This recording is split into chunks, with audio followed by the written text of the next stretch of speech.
ಓಂ ಶ್ರೀ ಗುರುಭ್ಯೋ ನಮಃ. ಎಲ್ಲರಿಗೂ ನಮಸ್ಕಾರ. ನನ್ನ ಹೆಸರು ರಂಜಿತಾ, ಬಾಳೆಹೊನ್ನೂರಿನಿಂದ. ಇಂದಿನ ಭಾಷಣದ ವಿಷಯ ಶ್ರಾವಣ ಮಾಸದ ಮಹತ್ವ. ಹಿಂದೂ ಪುರಾಣದ ಪ್ರಕಾರ ಶ್ರಾವಣ ಮಾಸವು ಅತ್ಯಂತ ಶ್ರೇಷ್ಠವಾದಂತಹ ಮಾಸವಾಗಿದೆ. ಋತುಗಳಲ್ಲಿ ವಸಂತ ಋತುವು ಹೇಗೆ ರಾಜನಿದ್ದಂತೋ ಅದೇ ರೀತಿಯಲ್ಲಿ ಮಾಸಗಳಲ್ಲಿ ಶ್ರಾವಣ ಮಾಸವು ರಾಜನಿದ್ದಂತೆ ಎಂದು ಹೇಳಬಹುದು. ಈ ಒಂದು ಶ್ರಾವಣ ಮಾಸದಲ್ಲಿ ಸೋಮವಾರವು ಅತ್ಯಂತ ವಿಶೇಷವೆನಿಸಿದೆ. ಈ ಒಂದು ಸೋಮವಾರದಲ್ಲಿ ಶಿವನ ಆರಾಧನೆಯನ್ನ ಹಾಗೂ ವ್ರತವನ್ನ, ಯಜ್ಞವನ್ನ, ಆಚರಣೆಗಳನ್ನ ಮಾಡಲಾಗುತ್ತದೆ.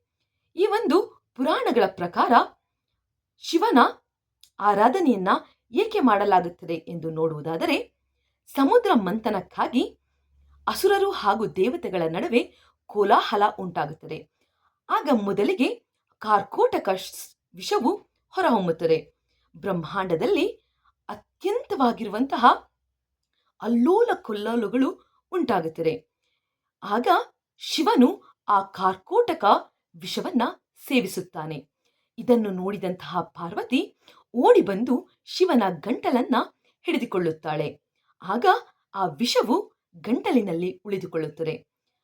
ಅಂದಿನಿಂದ ಶಿವನನ್ನ ನೀಲಕಂಠನೆಂದು ಕರೆಯಲಾಗುತ್ತದೆ. ಹಾಗಾಗಿ ಶಿವಭಕ್ತರೆಲ್ಲರೂ ಕೂಡ ಈ ಸೋಮವಾರವನ್ನ ಶ್ರೇಷ್ಠವೆಂದು ಭಾವಿಸಿ ಈ ಒಂದು ದಿನವನ್ನ ಶಿವನಿಗಾಗಿ ಮೀಸಲಿಡುತ್ತಾರೆ.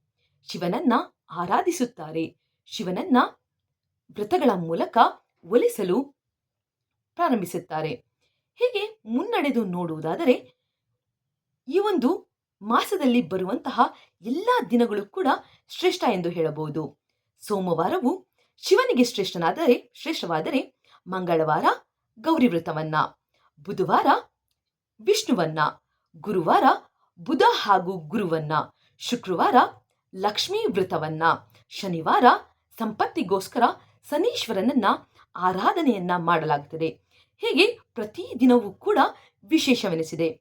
ಈ ಶ್ರಾವಣ ಮಾಸದಲ್ಲಿ ಹಲವಾರು ಹಬ್ಬಗಳು ಸಾಲು ಸಾಲಾಗಿ ಬರುತ್ತದೆ.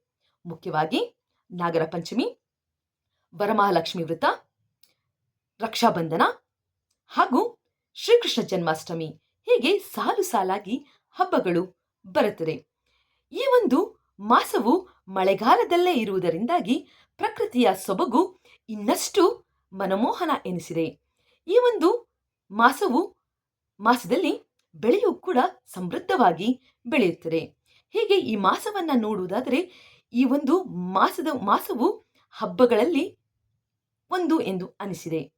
ಹಾಗೆ ಈ ಒಂದು ಮಾಸವು ವ್ರತ, ಧಾರ್ಮಿಕ ಆಚರಣೆ, ಯಜ್ಞ ಯಾಗಾದಿಗಳಿಗೆ ಮುಖ್ಯ ಎಂದು ಅನಿಸಿದೆ. ಈ ಒಂದು ಮಾಸವು ಎಲ್ಲರಿಗೂ ಕೂಡ ಶ್ರೇಷ್ಠತೆಯನ್ನ ತರಲಿ ಹಾಗೂ ಎಲ್ಲರಿಗೂ ಕೂಡ ಸಂಪತ್ತನ್ನ ದೊರಕಲಿ ಎಂದು ಹೇಳುತ್ತಾ ಈ ಒಂದು ಪುಟ್ಟ ಭಾಷಣವನ್ನ ಮುಗಿಸುತ್ತೇನೆ.